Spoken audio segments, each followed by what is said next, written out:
Happy New Year! It's still okay to say Happy New Year because it's the new year. Welcome to the Hockey Podcast, the first podcast of Hockey Podcast that we are recording of 2020, not the first podcast of 2020. That is ridiculous. I'm Kevin Olick. You can follow us on Twitter at podcast_hockey. Like us on Facebook, The Hockey Podcast, and soon we'll be on Instagram. I keep saying that, but we will be soon on Instagram. We are not together in the same vicinity this time as I have came back to Vancouver as I start school on Monday, but still in Calgary is Chris. Hello, Chris. How are you? I'm doing well. How about yourself? Good. Did you have fun in the lower bowl section of the Flames Canucks game last week? Most definitely did. Yeah, that was a wicked game to be in the lower bowl for. I've never been in the lower bowl for a game in the Dome before, and yeah, that was a very pleasant experience. We had 4 Canucks fans on either side of us, so it was a party. Woohoo. We were up way up with Sean, Tyler, myself, and Heidi. Heidi, I believe you were crying during the game. Was that correct? No. Oh.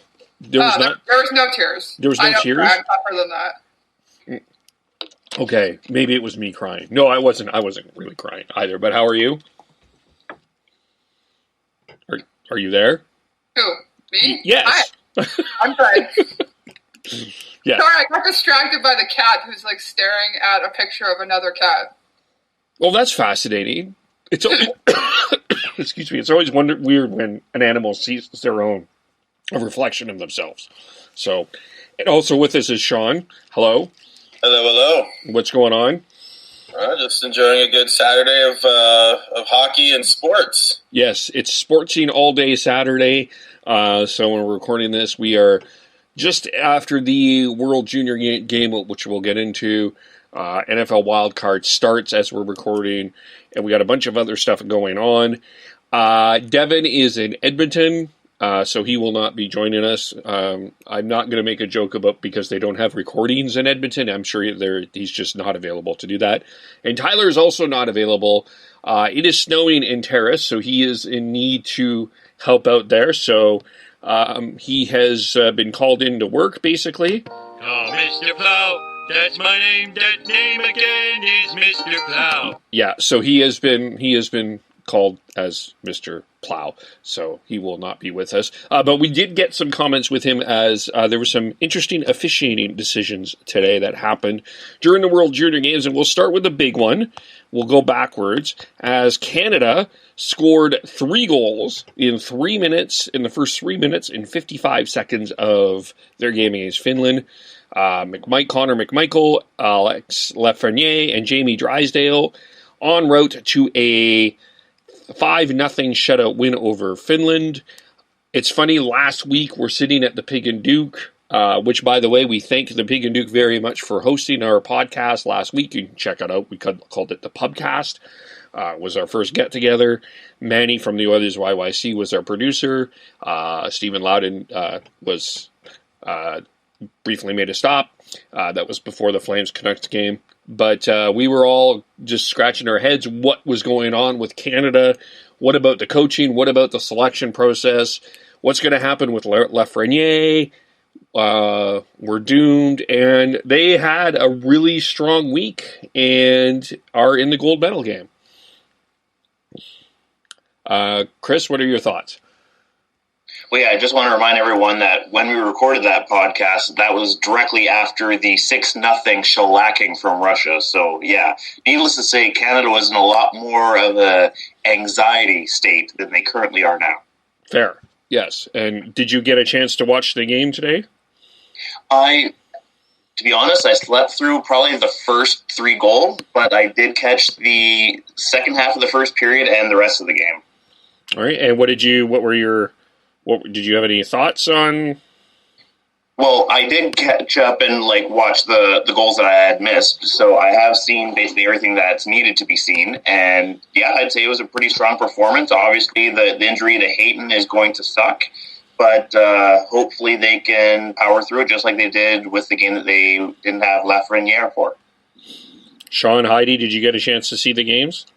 Yeah, we watched, and it was interesting. We're a little bit worried about that the Finns, because they're always such a tough team to get past, especially if you let them hang around. So a quick start was very paramount for the Canadians, and they came out flying, which was great. Yeah, and I was just surprised to see that the Finns just kind of just not look good, like just the entire game. Like there's even like when they were down, like you thought that they would have a little bit of a fight coming back, and they just didn't. Well, a couple of things I think has come through here. The emergence of, I'll start with kind of the small, and then I'll get to the big one. The emergence of Jamie Drysdale, I think, this tournament, 17 years old, one of 7 defensemen in Canadian history to play as a 17-year-old in a junior tournament. He has grown leaps and bounds, as has, I think, Dylan Cousins.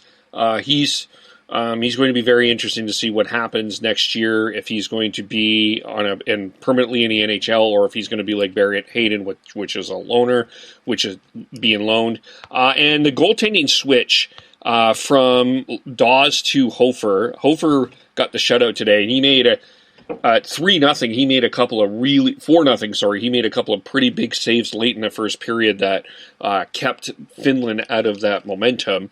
And I was questioning the decision of Dale Hunter, but it's pretty clear that Dale Hunter is smarter than me in hockey, because they changed their strategy a little bit, they changed their tactics, and the guy knows what he's doing. But Alexis Lafreniere, I think right now, it's pretty clear who's going to be the number 1 pick. I think at this point, but also I think that this is sort of a legendary moment in Canadian history. This was a guy that we all thought was done after the Russian game because of that knee injury. Doctors at both ends in North America and in Europe thought that was it, and he came back.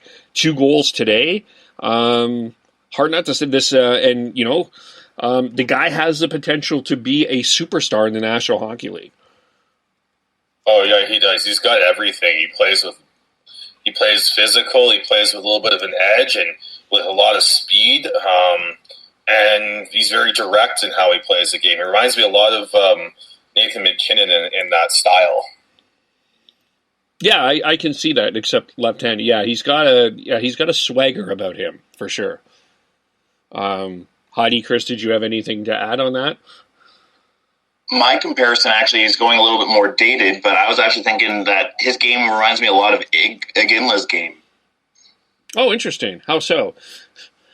Just that he's not afraid to be physical. He's like really strong on the puck on the boards. I just see a lot of similarities in between their styles of play.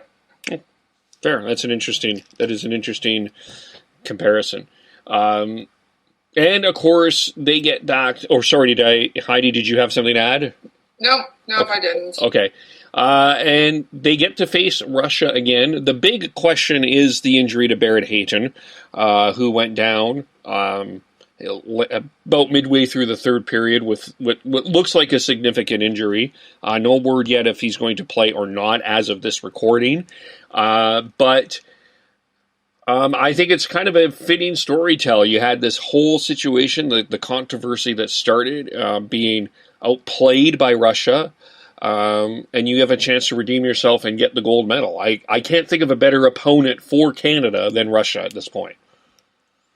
Oh, yeah, and throw in all the history and everything. It's always fun to have a Canada-Russia game, especially when the stakes are for a medal. Yeah, like historically, the U.S. has always been our biggest rival, but I would make an argument that with how this tournament's played out, Russia is the perfect gold medal game matchup. Yeah. Well, I would say the States are a regional rival, but you go all the way back to 72, and Russia's got, and then 72, and then you've got the Canada Cups in the 80s, and then I just think Russia's got, and then all the different battles throughout the years with Russia and the World Juniors. I think there's a little bit more history with Canada Russia than there is the States, but they're both really good rivals. Yeah, I mean, I feel like the U.S. is more of a NHL rival, and the Russia's more of a junior rival, if that makes sense, or an international rival. Like that makes sense. Yeah, because I mean, we'll never forget that Canada-U.S. gold medal game, but like historically, internationally, it's been Russia in terms of anything less than a professional hockey environment. Was there anything? Let's talk about the Russia-Sweden game, because that was something. Hoglander got eliminated quite quickly because he took a penalty. We asked our referee, Tyler, what he thought about that, and he basically, I'm going to find it. We had a big chat about this.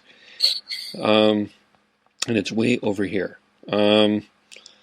Okay, so it looked worse in slow motion, but kind of seems like he's trying to get that elbow out. By IIHF standards, it's 5+ game for sure.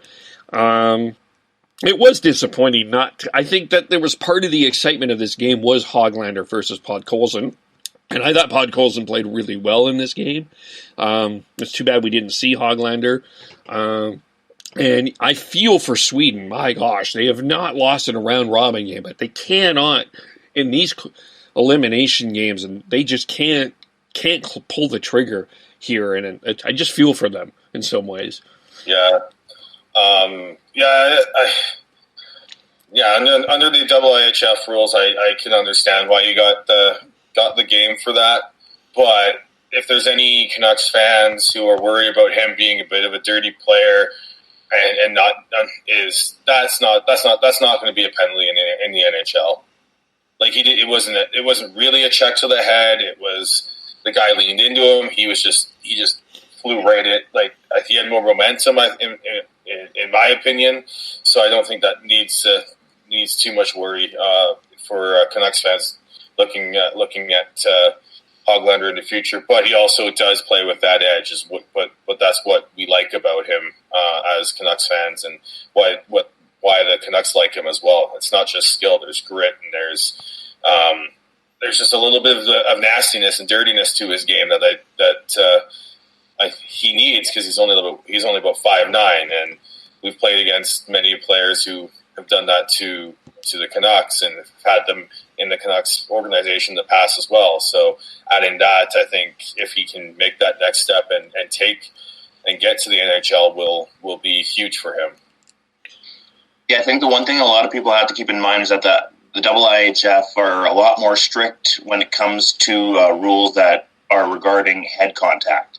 So they will go almost overboard in the terms of protecting the player. But like Sean had mentioned, once you get to the NHL level, that same call is not going to be made. Yeah, it's even in midget too. The head contact penalty here, even like from games that I call that, it's being called quite heavily because they want to eliminate it from the game. But like it's not necessarily that it's a dirty play. You have to be careful, and it's not like I don't think that makes Hoglander a villain, and I think he came away one of the winners for sure coming out of this World Junior Tournament, along with Podkolzin, and Canuck fans have a lot to be excited for sure with those two. What I think in terms of that Russia-Sweden game, in terms of what I think is going to be interesting from Russia, is their goaltending, which came in with pretty much a pretty high respect, but he was he was not sharp today. They had to pull him, and the goalie they played in the second part of the third period made a couple of big saves. So that'll be an interesting part as well. But I'm gonna, you know what, in terms of predictions, before we get to the other call of the game, because we'll get Tyler's perspective on that as well. I think Canada can win this. I think Canada can come away with the gold medal on Sunday. I really believe that. I think I know that Russia outmatched them in the first game, but I feel like Canada is going to have an adjustment in this game, and it'll be a close one. I'm going to go 4-3 Canada, but I think Canada can pull it out. Am I off base here? No, I don't think so at all. Like, I think for sure it'll definitely be a lot closer game. I think that game was just kind of maybe a little bit fluky. I think Canada might have the edge. I'm really hoping. Like, maybe that's just me trying to be super positive and all that stuff. But I think Canada can do it. And that 4-3 score, that sounds about right. That's going to be hurt. Like, that's going to hurt the heart when you're watching a 4-3 gold medal game between Canada and Russia too. But I agree, Kev. I think they definitely have a shot. I think they're gonna come out like guns a-blazing tomorrow. They have to. They got embarrassed by Russia in the round robin, and then I don't think that sits well with them at all. And that's part of why they came out this time today and were like real quick, because they wanted that opportunity to get the revenge on Russia as well as Finland from last year for the 5 returning players. But I think their egos got kicked a little bit in that round robin game, and I think they're going to come out guns a-blazing tomorrow and are going to give Russia everything they can handle. I know this will probably shock a lot of people, but I'm going to come out with a hot take and say that Canada's going to come and win this 5-2 tomorrow. Like a blowout, really? I just feel like they got embarrassed enough by the Russians last time, and they're on enough of a roll that even without Hayden, that I just think that there's going to be enough motivation there that they're going to come out guns a-blazing. Well, the other thing that came out of that Canada-Russia game that we didn't spend a lot of time on was what Podkolzin said about Lafreniere. He kind of called him overrated. He called the Canadian players as good as Latvia. I don't think that sat very well in that Canadian dressing room. There was a bit of chirping between both of these teams. I don't think that's that spicy of a take, Chris. I can see a little bit of a blowout, but that Russia team is so big and so skilled, and they just find ways to hang in there. That I don't see it as a blowout, but at the same time, I wouldn't. There's a part of me that wouldn't be surprised. Maybe it's not a super hot take in terms of the general sphere. I maybe more so meant like Sean being impressed that Chris actually chose a side. Yes. I'm so proud of you, Chris. Oh, yes. It was very touching. Yes. Because normally I try to see see from both perspectives sort of thing, and I tend to play it fairly mild, so I tend to not have very many hot takes. I just figured I'd come out of the blue with that one. Heidi, you're the resident hot take observer. How hot did you? Well, the fact that he had to bring up the reminder that he doesn't always like to pick a side. So yeah, okay, it was a pretty spicy thing for Chris. Yeah, almost too spicy for Chris. Fair. Chris is the Halford of the hockey podcast. Fair. Yeah. I was going to mispronounce the Russian goaltender. That's why I didn't use his name, but it's Askarov. But he came in highly touted, and he had a tough time today. That's not to say, like what Ray Ferraro said, that this guy's going to be a bust. It was just a tough game for him, and that happens as you're developing goaltenders. So, it's not the end of Askarov's career for sure. And speaking of goaltenders, how about that save from the Swedish goalie in the third period of that game? This is my hot take. I think that this is right now the save of the year in hockey. Hello? Well, paddle saves are fairly rare and tend to be quite dramatic when they do happen, so I guess I'll let you have that one. Well, you know what was so great about that is he didn't dive. He looked so calm pulling his paddle there. Like that was what impressed me, is it wasn't like a desperate play. Like he knew where the puck was. He confidently played it. That's why I liked it. He was fairly sound positionally, so all he had to do was basically rotate and the stick was already there. It wasn't like a Luongo one where he's like having to stretch out to make it. Yeah. Yeah, that's very true. I don't know what, Sean, Heidi, your thoughts? That was it was a really good save. I think it's always tough to say this is the save of the year when you're like halfway through the hockey year and barely 1 week through the actual calendar year, but it's definitely up there.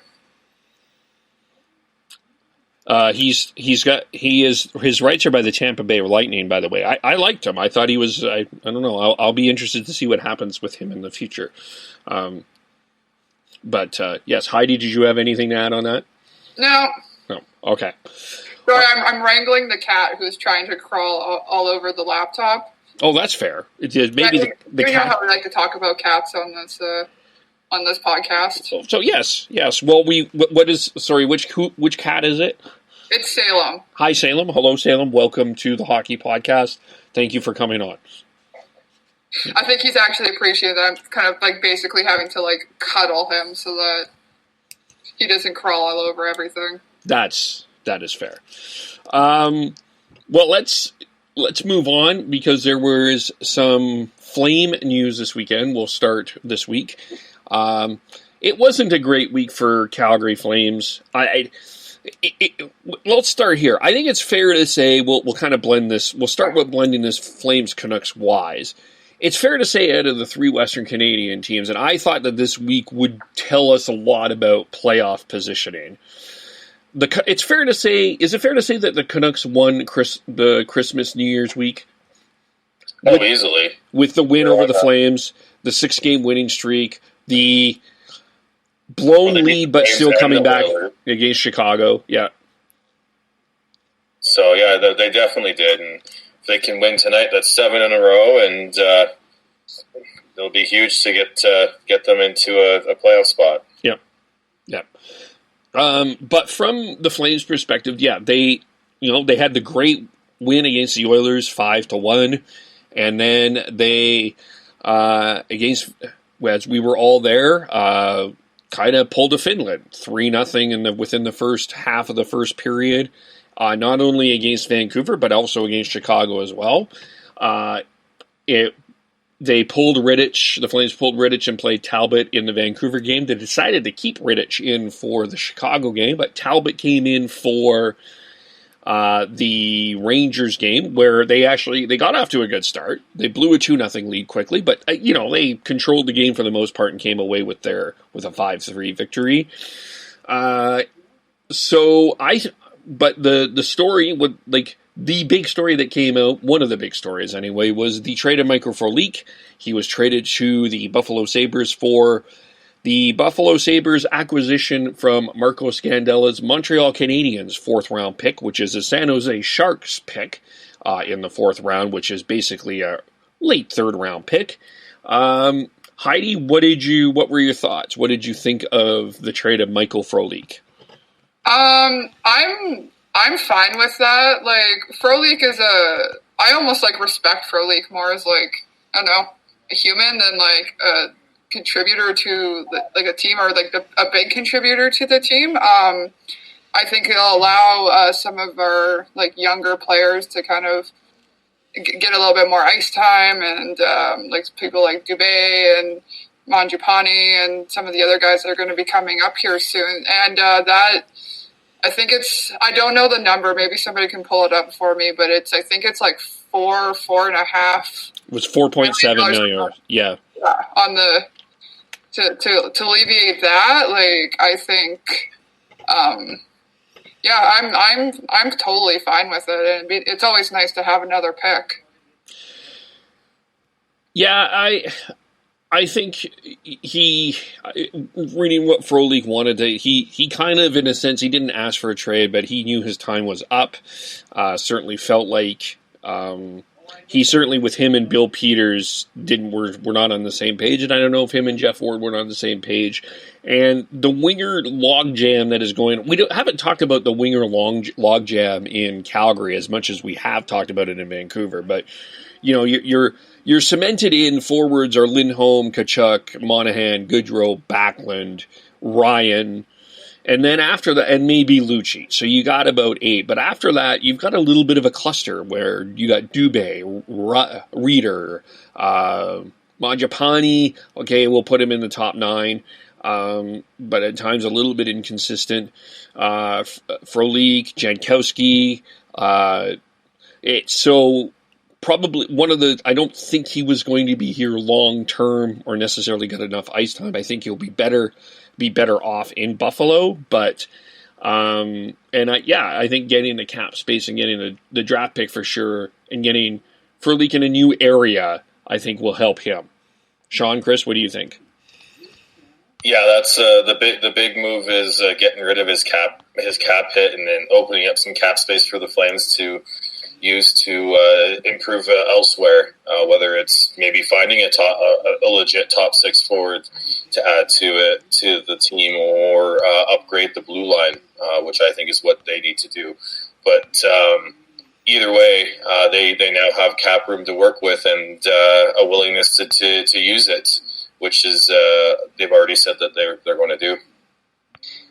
Yeah, I see a lot of similarities in between the Frolik situation and the Bear Chief situation, where both teams are trying to do their best to get that player somewhere else because they know that they want more ice time.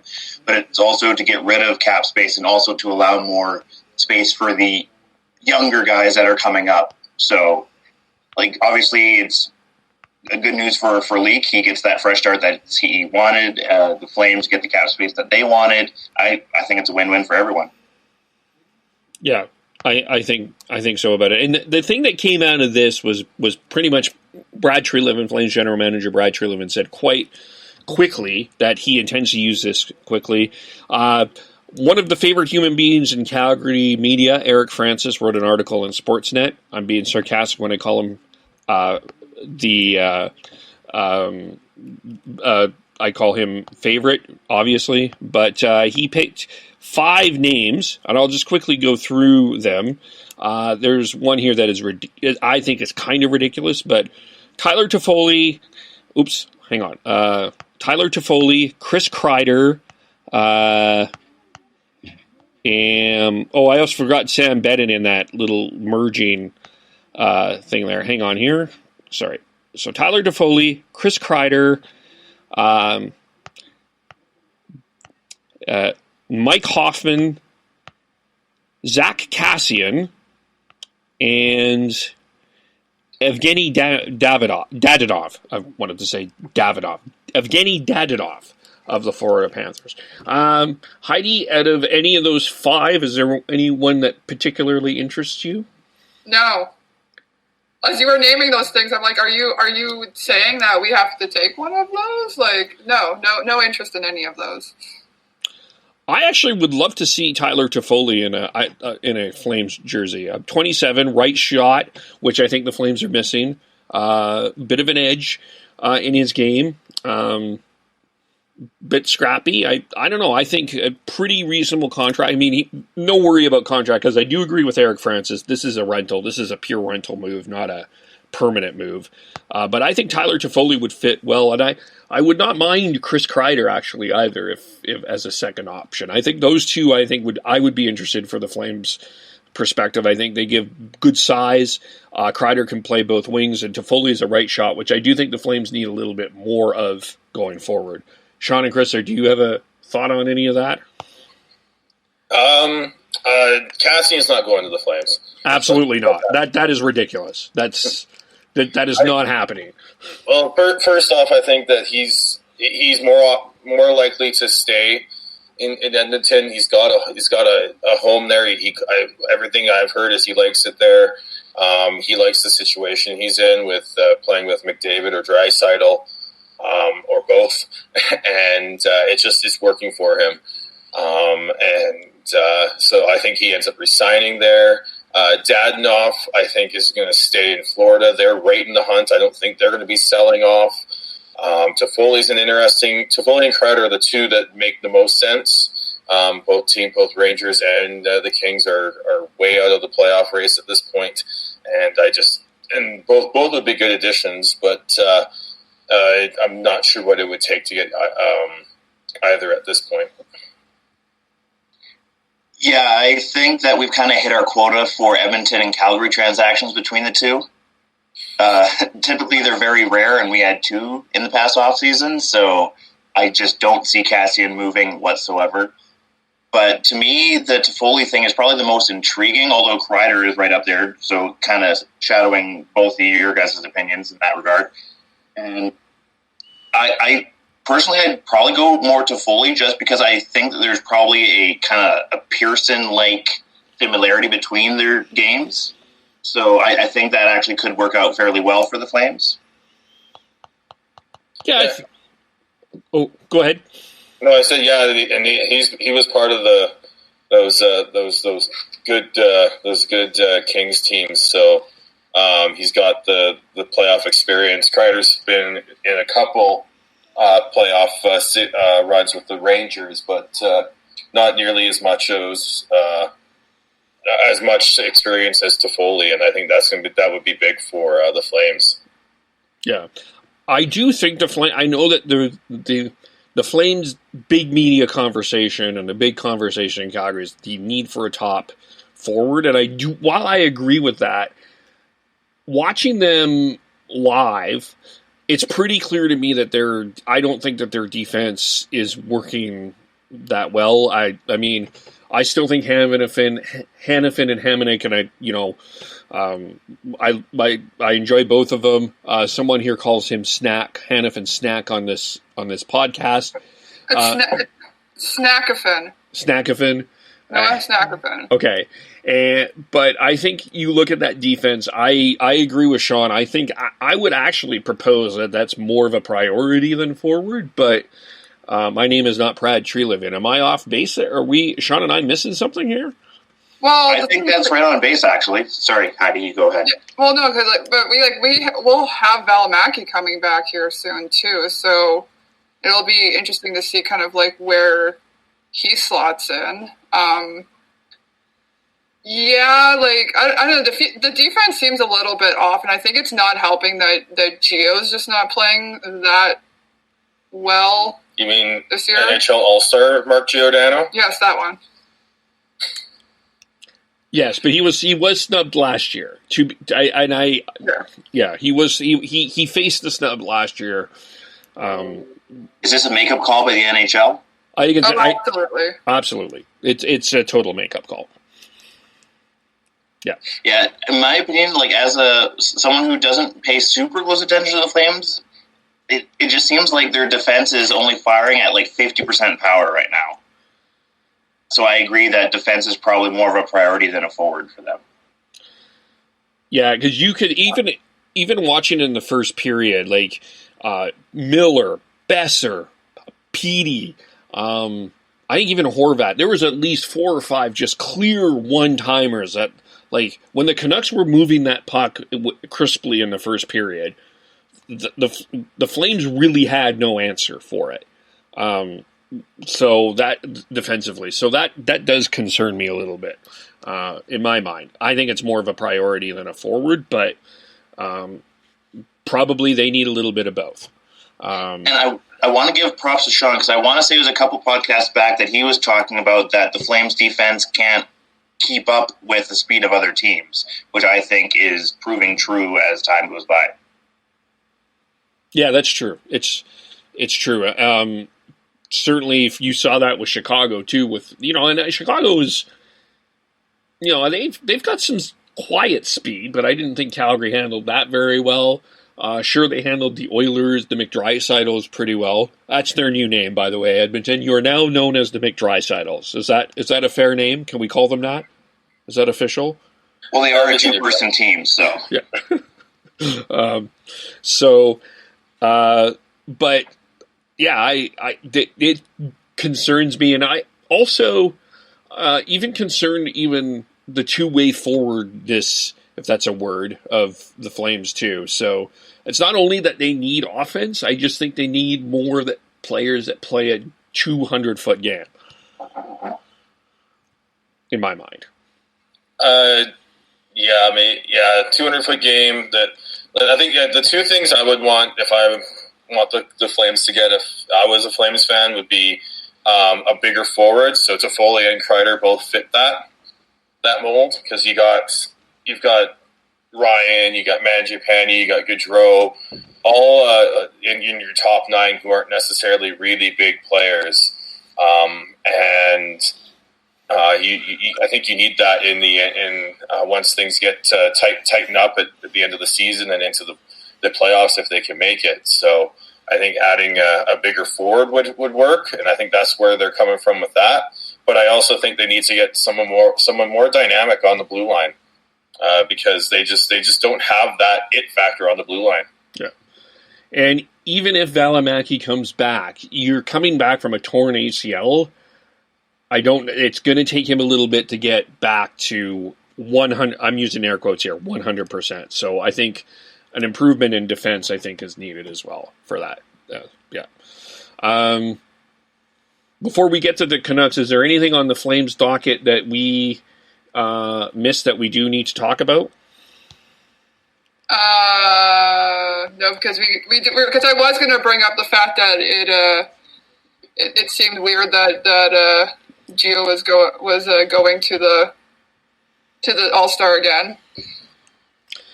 Yeah, but I think that was a make-up call to me, because he missed last year, and he's gotten to that point where I don't want to say it doesn't matter how he plays, but he's a name enough to fit an All-Star. So I'm happy that Tkachuk is going. Yes. I think Tkachuk deserves to go way more than Johnny does.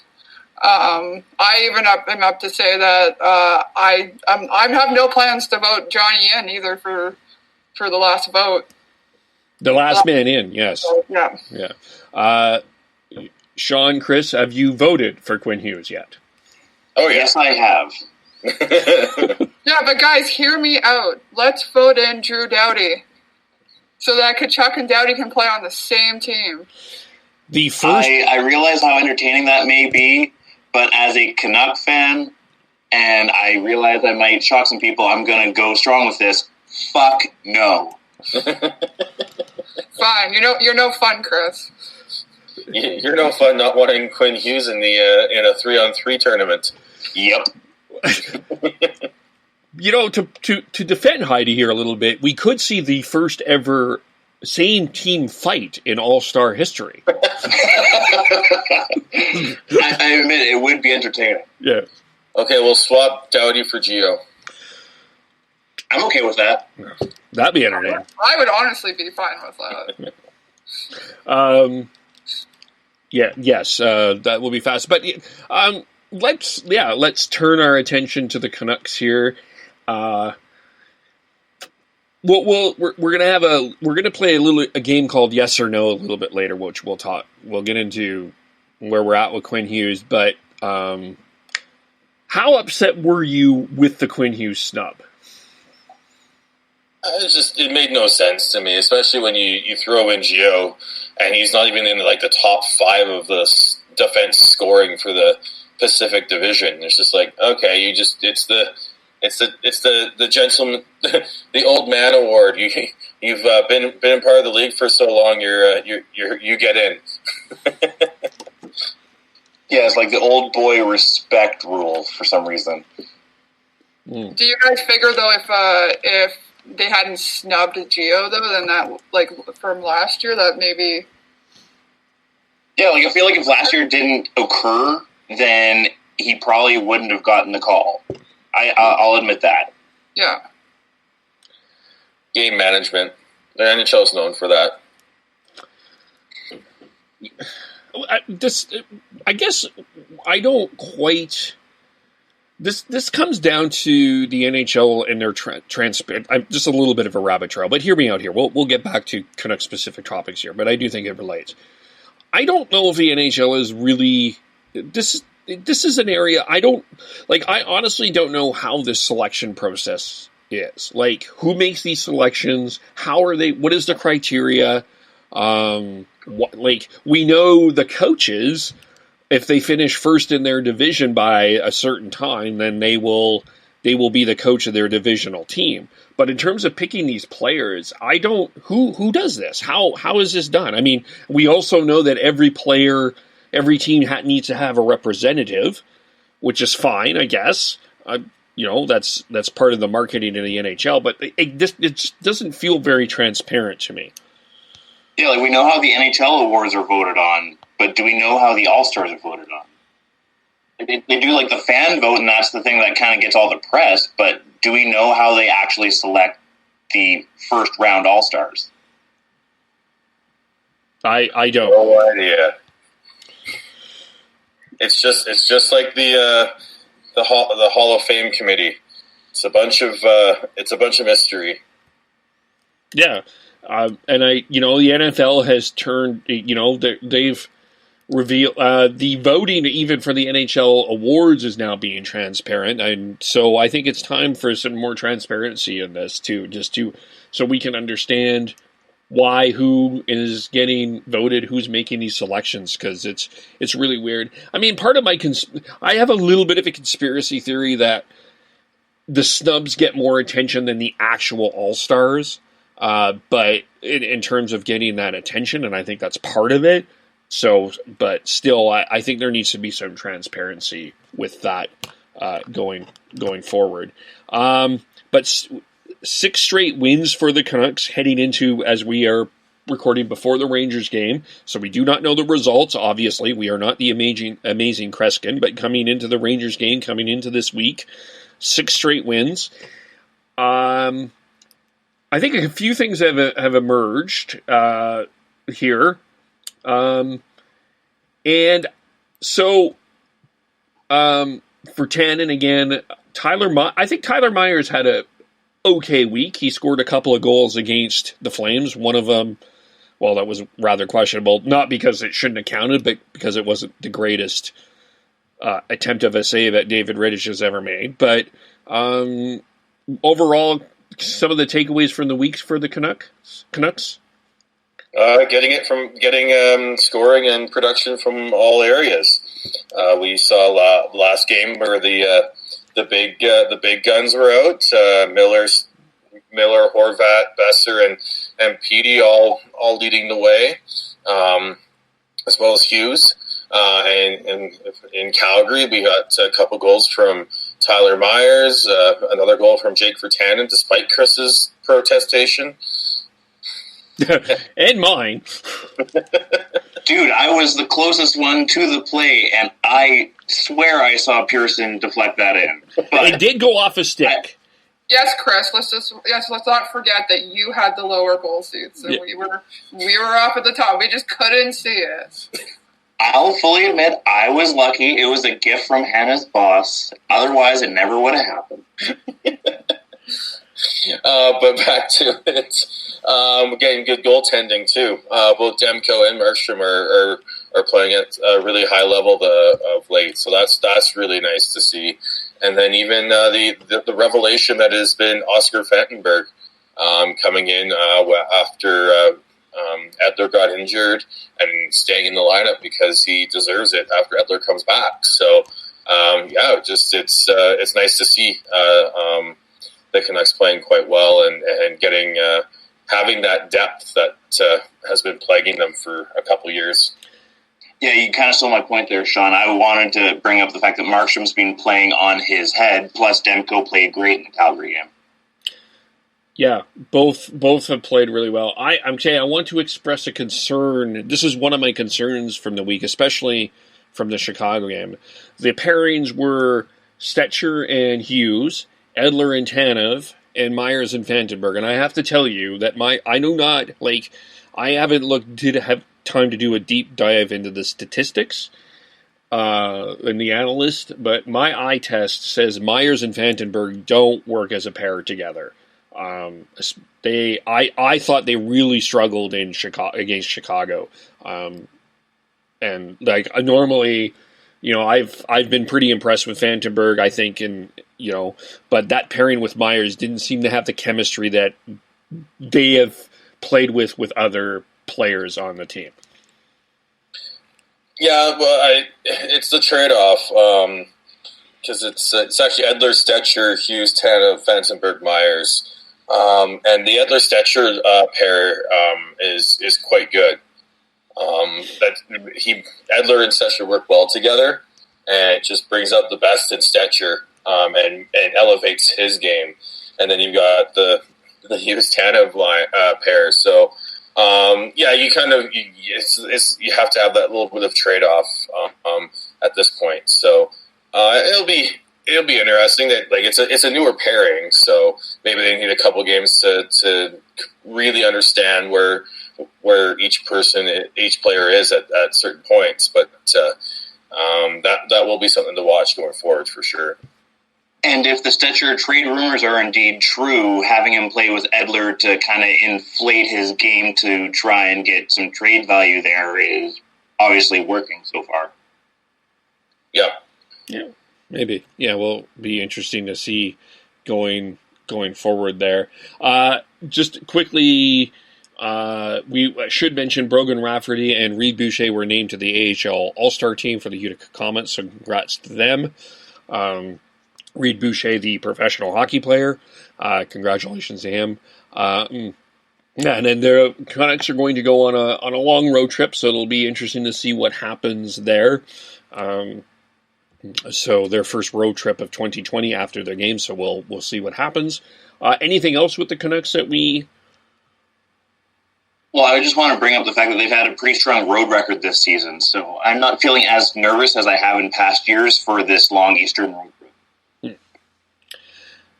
Well, that's... Yeah, I think the team finally is starting to figure out their identity. They've got that third line with Virtanen, Roussel, and Gaudette that has really taken a step and is starting to get tougher minutes now. They're starting to get the confidence of Travis Green now. So, and that's huge because that's going to help alleviate some of the hard matchups for Bo Horvat and allow him to focus more on offense and producing in the offensive zone since he's been the matchup guy for the most part this season. I also want to add that Little Things Louis has been sneakily good playing with Horvat and Levo's absence too. Yeah, he's not getting the big production, but that's not what we expect from Little Things Louis. You expect little things from Louis, see? Not big things. But yeah, I think he's been pretty effective, and, I think Horvat and Pearson is a nice combination. I think both of them fit well, and I think Eriksson's... I'm not saying along for the ride, I don't want to say that, but I think he's contributing in his role as effectively as he can. He's fitting in really well, and once Levo's back, we'll see what happens. But I think it's the right place for Louis Eriksson. Well, the big thing is not when Levo returns; it's when Ferland and/or Sutter return. That's the big one because Levo's gone until April. Oh right, sorry, yeah. And you got to feel for Levo because he was having a hell of a season before that too. Oh yeah, he was. But yeah, it'd be really interesting to see what happens when Sutter and or Ferland come back because you can't take Gaudette out of the lineup anymore at this point. And that fourth line of Mott, Beagle, and Schaller is the best fourth line combination the Canucks have had. So I wouldn't take them out and split them up. So unfortunately, it comes back down to little things Louis coming out of the lineup and what do they do with whoever comes in? Do they slot him on the Horvat's wing, or do they move Virtanen up and slot them on Gaudette's wing? It will be interesting to see what happens there. It's hard to split up the lines specifically right now, especially when you're on a roll. Yeah, it's totally, and it's like for all of I think Virtanen has looked the most comfortable with Gaudette. He just seems comfortable on his right side. I don't know what Gaudette has brought that other centers haven't, but there seems to be some room that he's able to do his thing. So.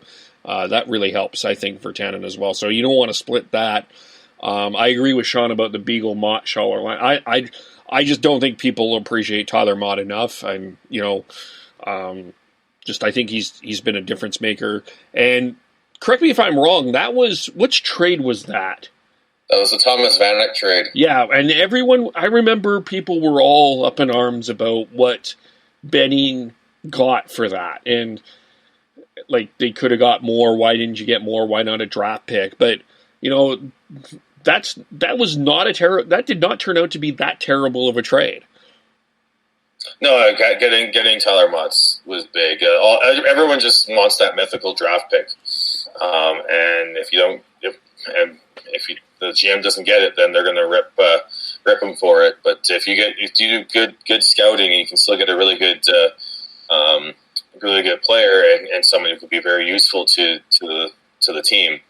It's the same thing with the JT Miller trade. Everyone's clamoring for the Canucks to try and recoup a first round pick.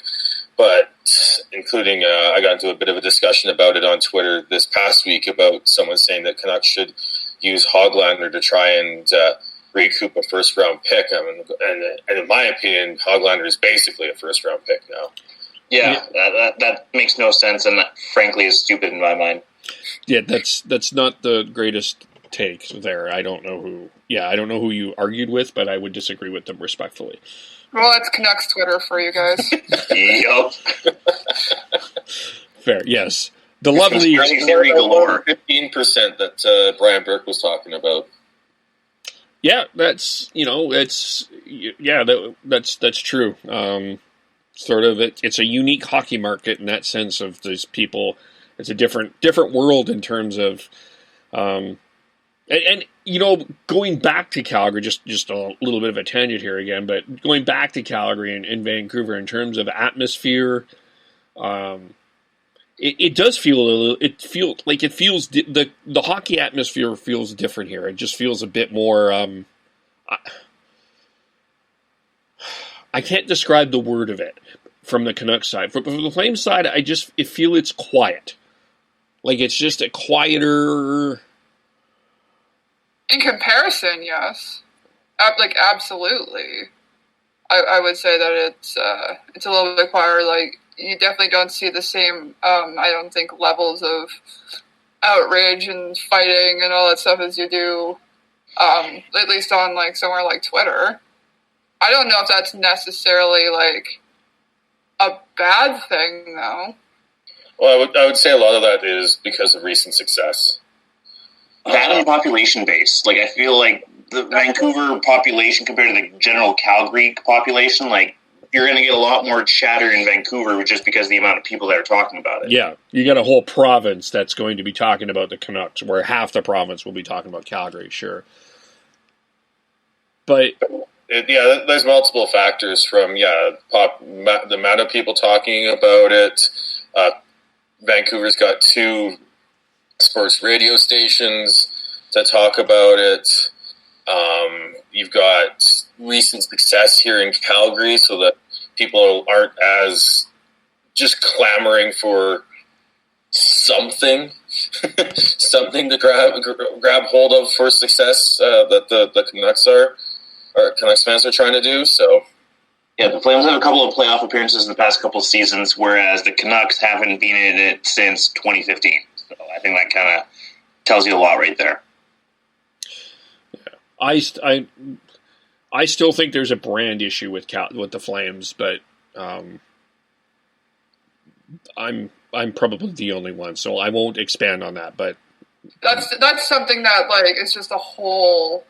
That can be a whole discussion, Kevin. The brand issue?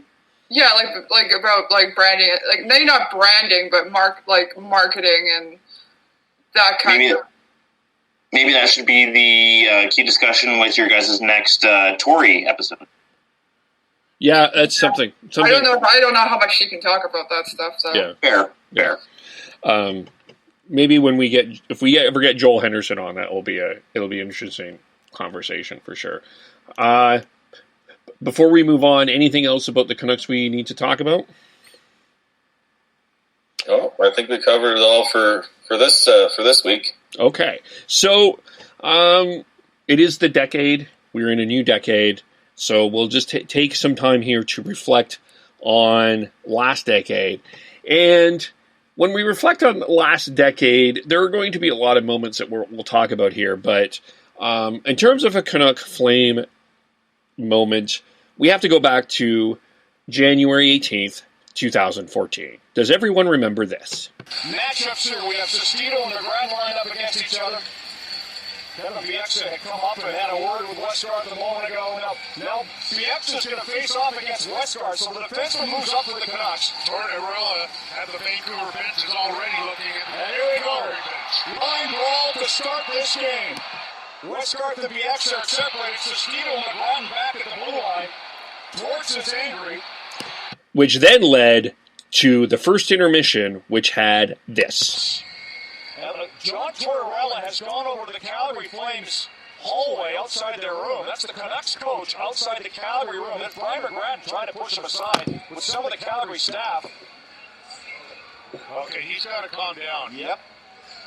Shane O'Brien. Yes, there's the line brawl of 2014. I remember where I was for that because our friend Ryan, I was at a house party. My friend Ryan said, "You missed what happened," and he told me about the line brawl, and then the dressing room incident. What do you remember about that event? Just like you, I remember where I was when it happened as well. I was at my buddy's house in Vancouver, and I immediately texted one of my co-best men, who is a diehard Flames fan. I'm just like, "Are you watching this?" Because it's just like total old school hockey, and it was just a blast from the past in the terms of a line brawl, because that's not something you see anymore. I don't have like that like specific of memories, but that was around the time that like I really was like starting to become like more and more interested in hockey and getting more and more into like watching the Flames and all that stuff. So like I remember it in the sense of it being like one of those moments that it was like, you know what, this is super cool. That's fun. I like when these things happen. So I remember that, and I remember seeing clips of it on like the news and stuff too. Yeah, it was. I just remember the talking points of it, like the coming days, and how it was just insane. And I also remember it being basically the end of the Canucks season, because the Canucks fell apart after that because of the having Tortorella off the bench for 3-4 games. To bring back a expression of old, that was our final moral victory of that season. Yes, that's right, because it was, because it was, and it was mentioned later on in the clip that that time the Canucks were having they had the incident in L.A. With the Dustin Brown running over Roberto Luongo, which caused another ruckus, which led to moral victory, with the term moral victory, for sure. And that year also was the year I remember being the Heritage Classic, where Roberto Luongo did not play, and he was traded that year. So that it was the start of a landslide in some ways, and a little bit of a turnaround from the Flames too, because they turned their, I don't want to say they turned their season around, because they certainly didn't make the playoffs, but it seemed to raise the morale a little bit. But I have to say, even from a Flames perspective, Bob Hartley, I don't know if I will always remember. I don't have a lot of nice things to say about Bob Hartley. Let me put it that way. That 2015 year, the Find Away Flames, that history will show that there was a lot of fluke that was involved in that. Sure, he got did he win the Jack Adams that year? No, I don't recall. Anyway, I think history is going to show him as one of the more overrated coaches in NHL history. And as a human being, there's been a lot of questions for him. But, I can blame Torts for being upset with what Hartley did when you look back on it, because it was the Flames that had the first choice of who they put out. And while tactically I understood, I do think that there's a little bit of Bush League in that too. I think we can all agree, despite what side of fandoms we're on, that both those coaches are grade A shit disturber coaches. Yes, and one is still doing that. Now he got a fine for something. $20,000. Yeah.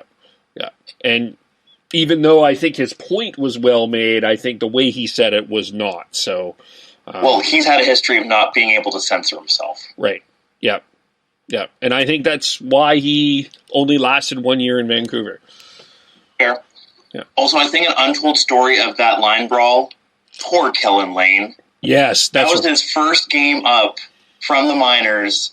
He was a promised prospect at the time. Like, he wasn't ever going to be like a top 6 powerhouse, but he was supposed to be like a decent 3rd or 4th liner, energy guy. It's his first game, and then that occurs. He was supposed to take that face off, and VX is like, "No, kid, don't worry, I got this." Yeah.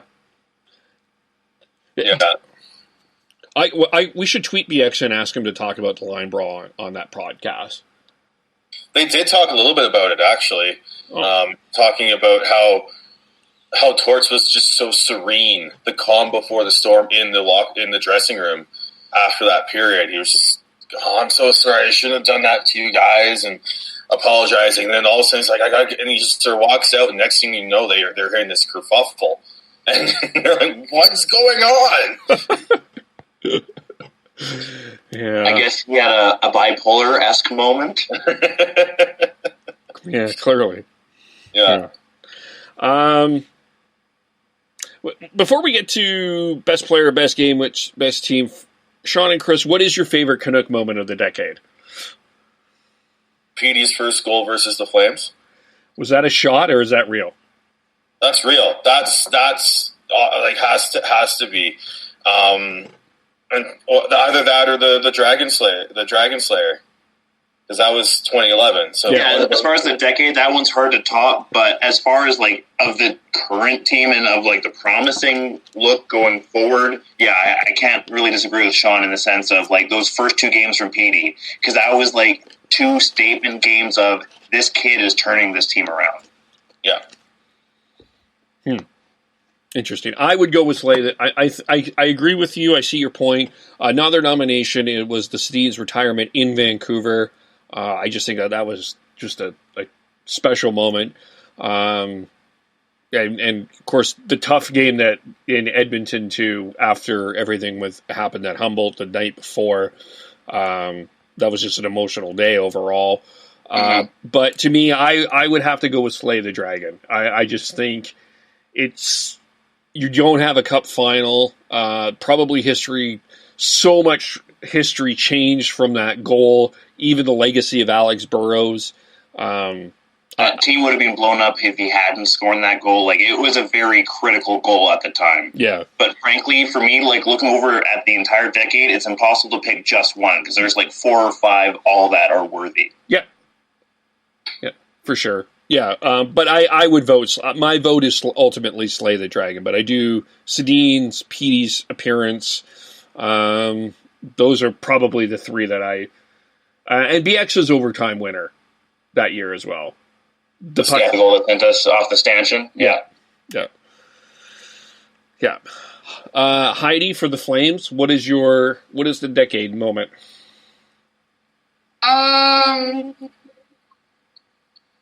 That's tough to say. Like, as I've mentioned before, like, I really didn't start watching the team almost until, like, more along the lines of, like, around your 2014 and your 2015. So, like, I'm going back a little bit before that. I'm a little not up on my Flames history, but I think, honestly, and, like, this is the same moment I shared last week was on when we were just talking about moments in general, was that playoff game that I got to go to. Like, for me personally, like, that was just such an insane game, and just everything that kind of happened in terms of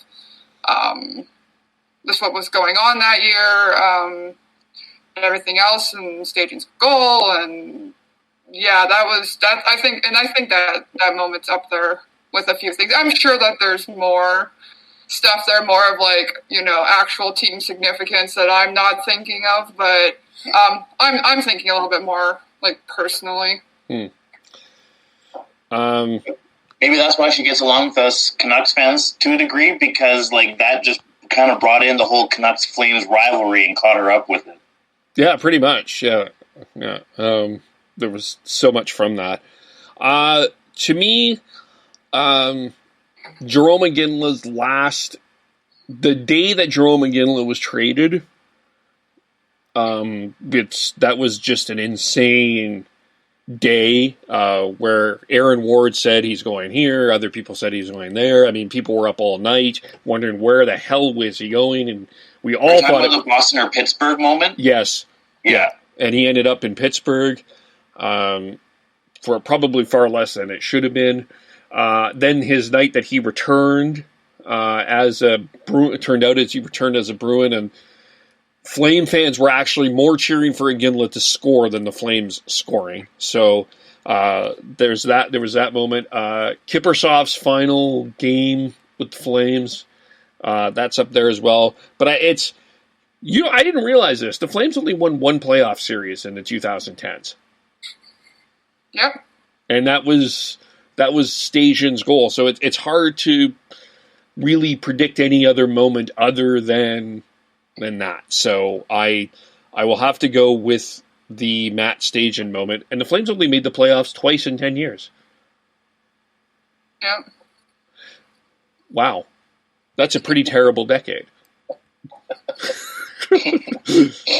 Well, I wouldn't say terrible in the sense of like you guys weren't bottom feeders in the league, but like as far as disappointment for like higher expectations, sure. Yeah, I think that I think more was expected at some point in time. So, but yeah. But hey, you guys weren't the Oilers. No, that's true. We are not the McDrysidles. That is very fair. Neither of our teams are the Oilers. So. And at least you have a playoff series win, unlike the Leafs. That's true too. That's a shout out to Devin. That's true. The Leafs did not win a playoff series in the 2010s. That's very true. All right, so we'll go backwards here. In terms of, I don't know if it's to say that there was a team of the decade. The Hawks. They're the closest to a dynasty that we've had in a long time. Yeah, 3 cups. You got to go with them. I'll hear an argument about the Penguins, but that was more around the turn of the 2000s and the 2010s. So as far as the 2010s are concerned, I have to go with Sean, Chicago. Chicago? Okay. Was there a particular individual team that you said was the best team this decade? Ooh.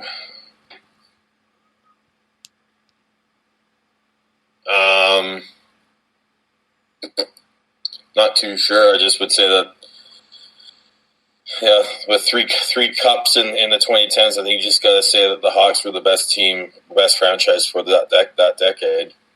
Like for a couple of years, LA was strong, but they were never really a powerhouse like Chicago was. Yeah, they won one from an 8th seed, so it's really hard to. Like Chicago dominated more for sure. Yeah.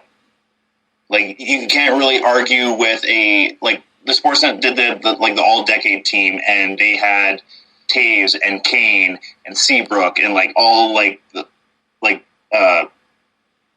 all the top guys from Chicago on their team. So, it's really kind of hard to argue against Chicago, in my opinion. Okay. Fair. Heidi, did you have are you in Chicago, or do you have another team in mind? No, I know. I'm in agreement about that. It's definitely Chicago. All right. What was the best game this decade? Oh. All right, Kev, you lead us off. Yeah, because to choose just one is quite the challenge. Okay, so the nominees in my head was Chicago, Philly, when Kane scored the overtime goal. That won that cup. I can't remember what year that was. 2010. Yeah. When Kane was the only one that knew it was in. That one. If we're doing that, then I'm going back. I'm going to next year. I'm going to go slay the dragon. Slay the dragon. That's a fair one. Yeah, that was like just you look at it. The Canucks are down. We're up in the game. Then Chicago storms back, and then it has to go to overtime after. And you throw in all the stakes. How it's Game 7. Canucks have blown a 3-0 series lead. Like it has all the drama. Yeah, like if there's a game that's going to live up to like the golden goal game in 2010, it's probably that game, at least for Canucks fans. Although one can make an argument that the Burrows Game 2 goal in the final was also up there, but it didn't have the same level of drama that the Dragon Slayer game had. The game of the decade is the Olympic gold medal game, the 2000. I don't think that there was a better game. Although I will nominate the other one I'll nominate is the 2014 women's game. That one was good too. Yeah, that would the two Olympic games I think were two of my favorite games, and then that Chicago Philly game was probably. It was just like I agree with you about the Slay the Dragon, but Chicago Philly was for the cup, so I just don't remember a moment. There wasn't really a moment that's sticking in my head that was as close to that in my mind. As far as like the cup being on the line and both teams having an equal chance and it being a close game, I will agree with you in that regard, Kev. Yeah. Heidi, did you have any? Like I was going to mention some of like those like Olympic and international games. For some strange reason, like I think it might just be because I currently have I have Vegas on the TV here right now, watching them play St. Louis. There was the playoff game where it was against the Kings, and I just remember watching it and it just being like an insane game to watch. And I think that's one of the ones that went to I think it went into second overtime or something like that. That was just something that for some reason just stood out to me because I was trying to think of something outside of just obviously Flames games. Actually, with her bringing up Vegas, that does remind me of the epic Vegas collapse and San Jose coming from down 3 goals and getting 3 power play goals in the third period and then ultimately eliminating Vegas in that game. With one of the worst... If we're just talking about epic games of the decade, that one's definitely up there. Yeah. Yes, that was one of the worst calls in history, too, if I remember correctly. The Pavelski one? Yeah. Yeah. Although Devin may disagree about the Wayne Gretzky non-call. But who's the best player of this decade? Sidney Crosby. Overall consistency, yeah. Kane has more points, but Crosby has a significantly better point per game rate, played over 600 games. The only other person I think you can put into that is McDavid, but he didn't play for half the decade. Half the decade, so I think you have to give it to Crosby. Okay, so Heidi, who's yours? Yeah, I'll agree with that. I'm not going to. Uh-oh. I'm going to go with Ovechkin. I understand. I'll hear that argument. I understand. You look at the stats of Crosby for sure. It's tough. And Crosby versus Ovechkin, you would probably give it to Crosby in terms of especially the first half. But what we have never had someone and maybe it's because I'm 932 years old, but I never thought we would live to the day to see that someone would be challenging Wayne Gretzky's goal record. And that is Alexander Ovechkin.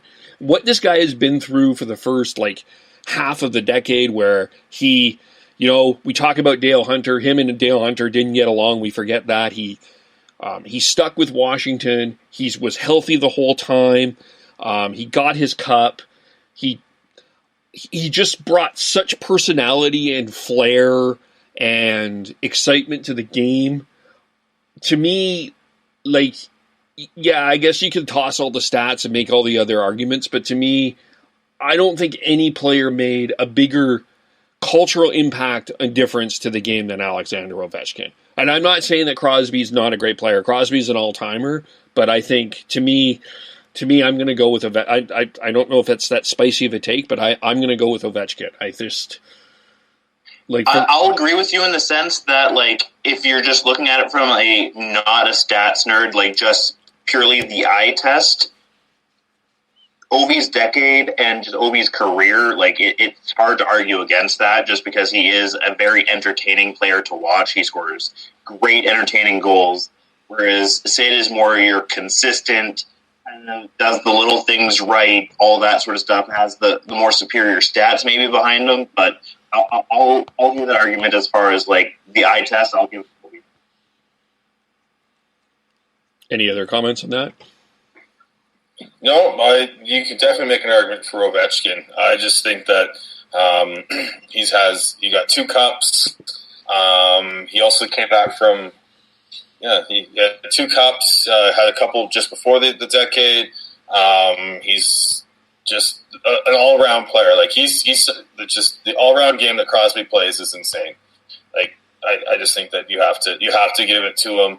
But I'm willing to listen to the Ovechkin argument that you've got there, Kev. Okay.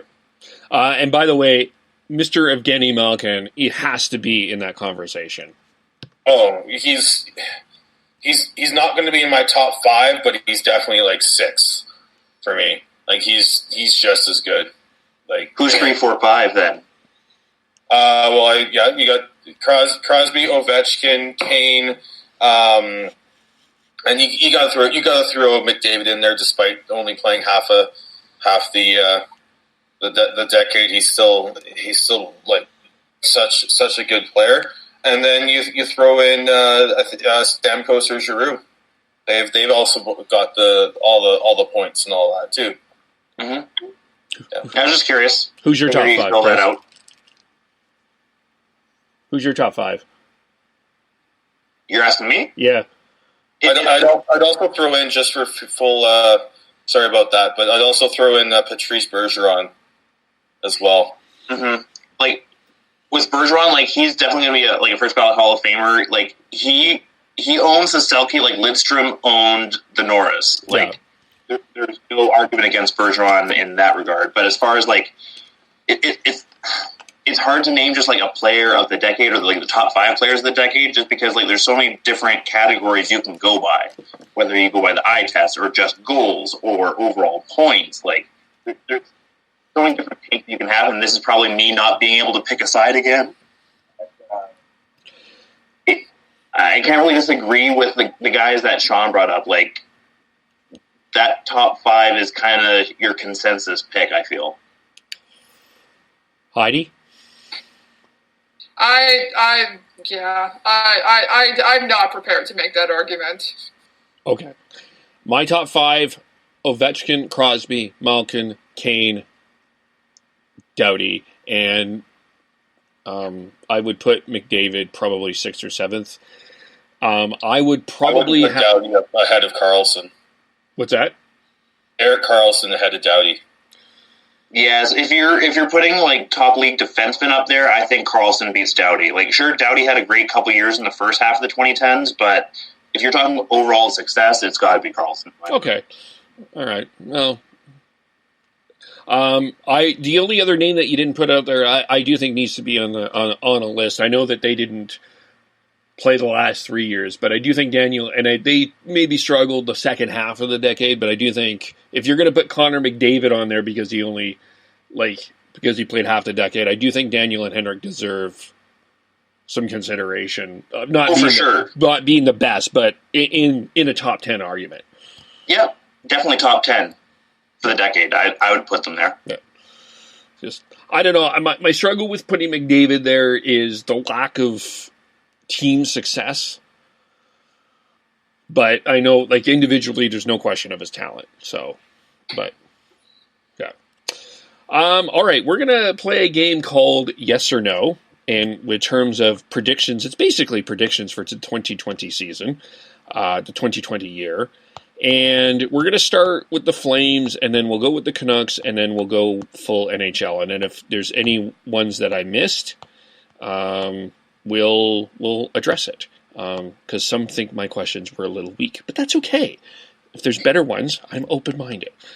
First, we'll start with maybe this one is a bit obvious because it's an easy one and it's a bit of a cherry picking, but will Johnny Gaudreau be a Calgary Flame by the end of 2020?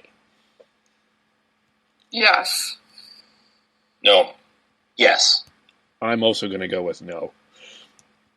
I don't. I just. Especially if there's no success. I don't see it, and I really wonder if one day we find out how close that Johnny Gaudreau for Taylor Hall trade actually happened. I wonder if Gaudreau was in it. Anyway, but Sean, why do you say no? Same thing. Even right now, you look at the Lions. He's being shuffled down and around the lineup a lot. And if you look at how a lot of the teams are built, I don't know if in the West, I don't know if you can be a successful team with a Johnny Gaudreau as one of your best players, or the player who drives your offense when you're successful. And he's never really shown up in the two playoffs. He hasn't really shown up well enough. So if they don't get the success, I think they do end up trading him, and then they make a run at Taylor Hall in the summer.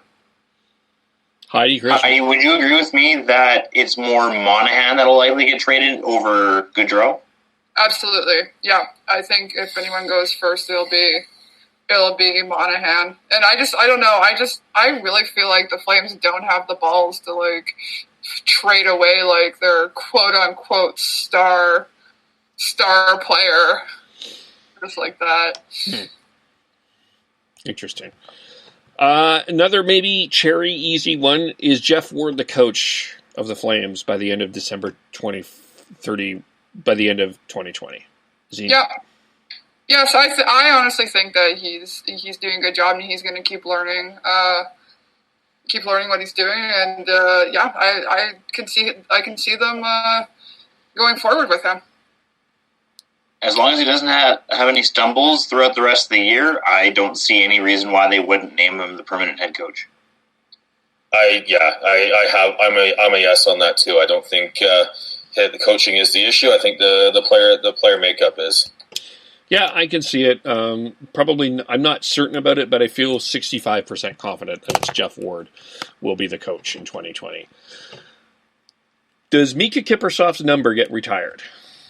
No. It might not, but it should. You know what? I'm kind of with like Chris on that too. It's like the Flames are weird, are very weird about whose numbers they retire and how they honor their former great players. So I'm with Chris on that. Like the fact that I don't actually think they're going to, but yeah, I think they should. If you're going to honor anyone else from the 04 team other than Iginla, it has to be Kipper. Yeah. Yeah. Well, you look at there's only one non-Hall of Famer that they've retired, and that's Mike Vernon. And if they retired Mike Vernon, they should retire Kipper. Well, Kipper didn't get that last win. Sure, but that wasn't on him in my mind. He didn't lose that series for them. Go ahead, Sean. I just think he's a step below. He is the best goaltender in Flames history. I don't think there's any dispute about that. Without question, I'm probably one of the best to play on this part of the Canadian landscape. I think they have to. I think they should. I don't think that they will. He got a great standing ovation at the game that we were at. I think he deserves it, but I don't think the Flames will pull that trigger. I just, and I don't know why they won't, but I do think they need. I think he deserves it. Because, for me, Western Conference goalies of the decade, it goes Lou, it goes Kipper, then it goes Quick in my mind. So, Kipper, to me, should get the recognition, but I'm not confident the Flames will do it. Yeah. We'll go to the Canucks here. Does Quinn Hughes get a Calder Trophy nomination? Yeah. Yes, for sure. Okay. That was the easy one. The real question is, does he win it? Okay, we'll ask that. Does Quinn Hughes win the Calder? If you think of his production, I say yes. I'm going to lean no just because of a car, but it's going to be close. It will be neck and neck for sure. Okay. Now, just to for Chris, just so you to clarify with Kipper, he only played till 2013, so. Yeah, but in terms of ability, it's hard to think of many that were better than Kipper, and the only reason I would give it to Lou is because Lou played longer. But yeah, like can you name a better goalie from this decade other than maybe Quick? For 3 years? Like overall, from the 2010 to 2020, is there a better goalie than like obviously like Quick? I think for the Western in Conference? that conversation, but like who else would you replace Kipper with? For the Western Conference? Yeah.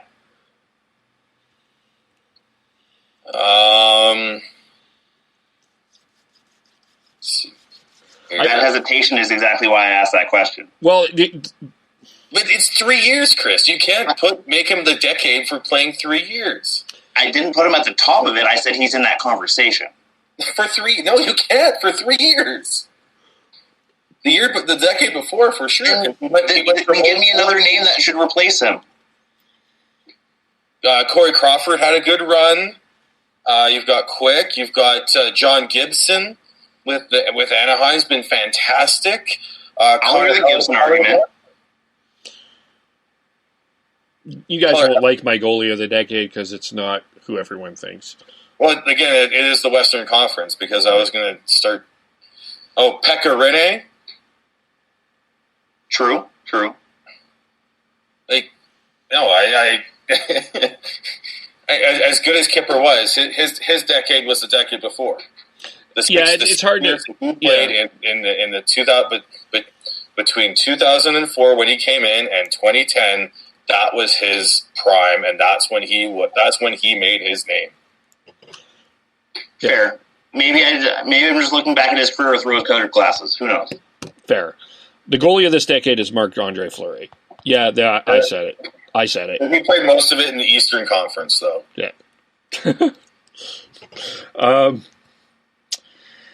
Fair, but in terms of Western, but in terms of overall goalie, my favorite was Fleury. Anyway, we'll move on here because, we're... okay, so does Todd Bertuzzi get honored either by a Ring of Honor or something else from the Vancouver Canucks? He'll get Ring of Honor. I think he should get Ring of Honor. I'm just, in the same sense as the Kipper retirement, I'm just not sure the Canucks will pull that trigger. I think the Canucks will do that. I think just because of how his career ended, that and surely you can make the Bure comparison as far as how he left, but it's I don't know. I'm just not sure the Canucks will pull that trigger. If you look at the reaction he got at the home opener, I think they'll come around to it. The fans definitely want it. I just don't have the faith that the organization will. Yeah. Does Jake Virtanen get 20 goals? Yes. 8 goals in the last 20 games. I think he does. He's made the step this year. As long as he's consistent, I want it to happen. I am just I'm neither here nor there on if it will happen. Pick a table, Chris. Yeah, Chris, I want to hear your answer. You have to say yes or no. That's the game. I'll be the salty hot take and say no. Okay, that's fine. I want it to happen. I just don't have the faith that it will. First he tries to take away a goal from Jake. Now he says he's not going to get 20. Jeez. So now he picks a side and you guys bash him for it. Yeah, exactly. Let me pick a side and stick with it, damn it.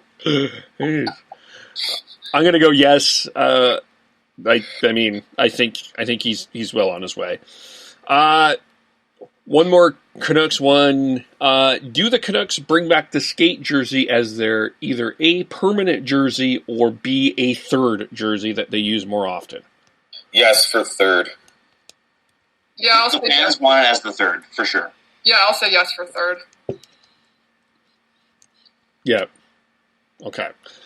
We'll go other NHL here. Does Connor McDavid ask for a trade? Yes. No. Internally, yes. Externally, no. What?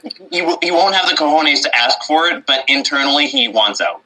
Oh, yeah. That's my take. You can see it in his eyes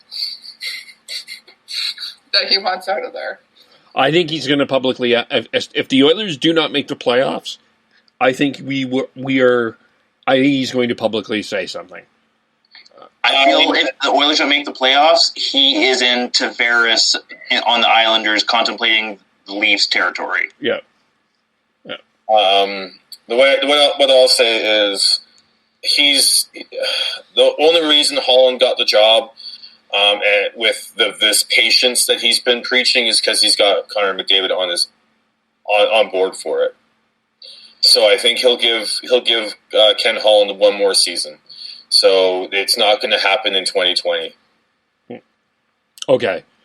By the end of his contract, different argument. Sure. Okay. Did the San Jose Sharks fire Doug Wilson? If this continues, yes. Yes. Yeah, I'm going to say that too. That seems to be on trend now. Fire your coaches. It's GM. He's their longtime GM. Again, just yeah. Still, same thing. Yeah. Okay. Okay, I got two more. One that just popped in my head that I completely forgot about. Do the NHL go back to the Olympics by 2022? No.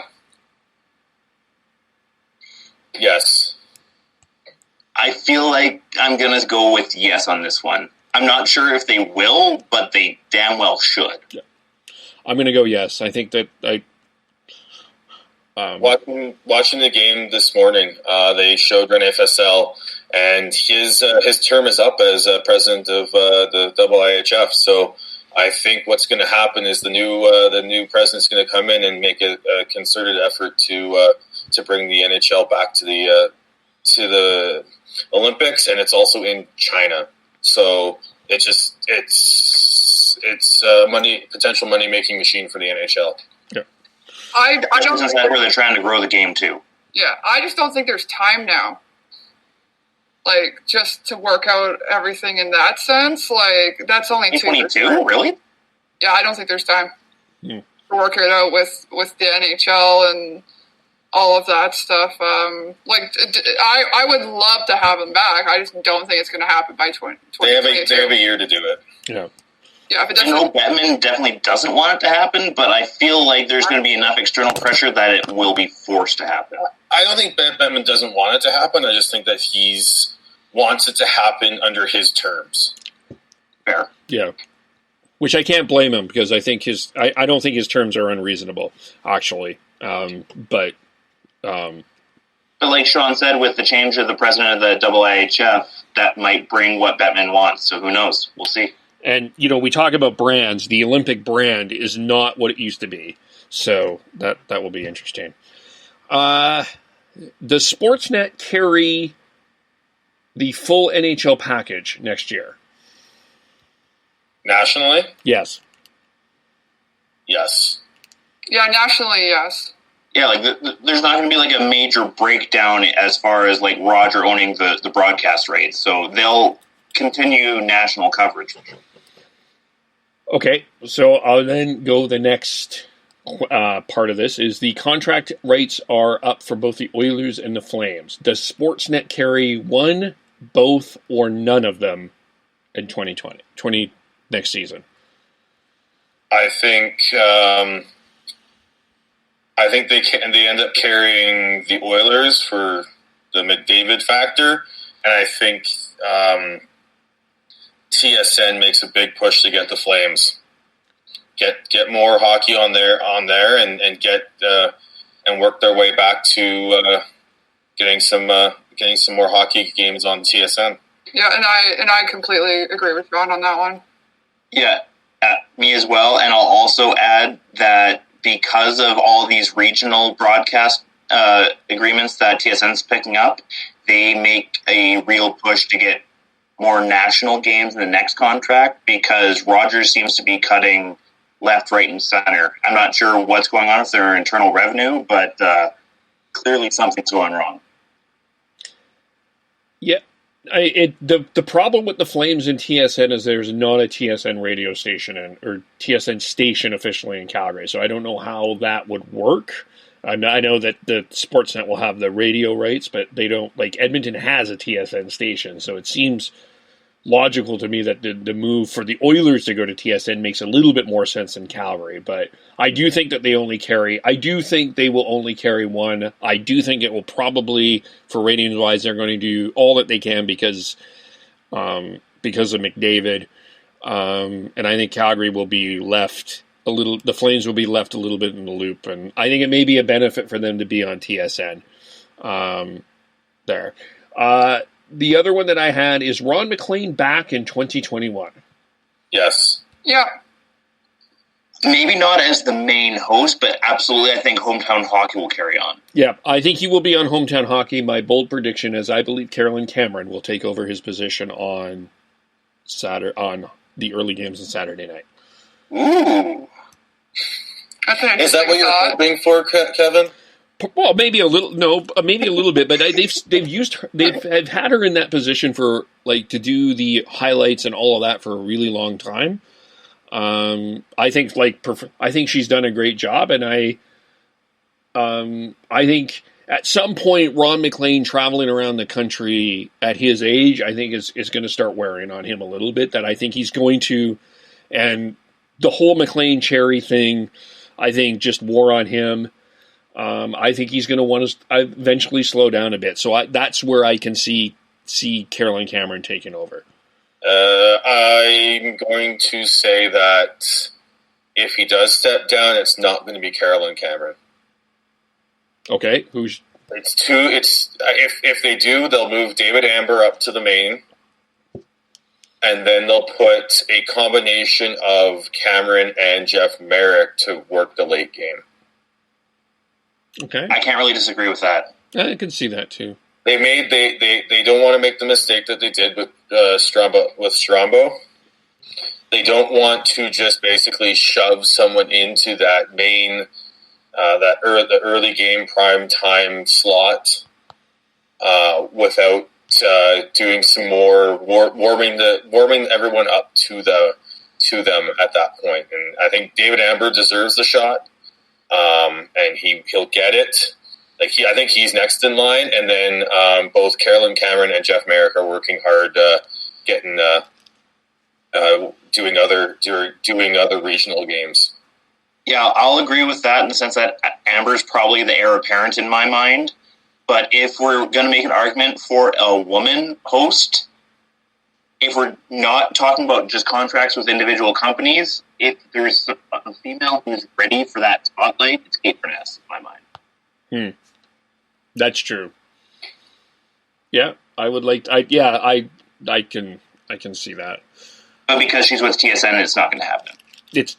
Unless something drastic happens for sure that we don't know of. It's the same argument about Ray Ferraro being a potential Cherry replacement. It's just not going to happen because of contract issues. And Ferraro's way better as a color guy, anyways. Yeah, yeah. I agree with that. You don't want him in the studio. You want him analyzing games, calling games. Yeah, absolutely. And that would be like if the Flames go to TSN, that would be a benefit because quite likely there would be a lot of Ferraro that the Flames would get because he lives out here. So I would watch more Flames broadcasts if it was Ball and Ferraro.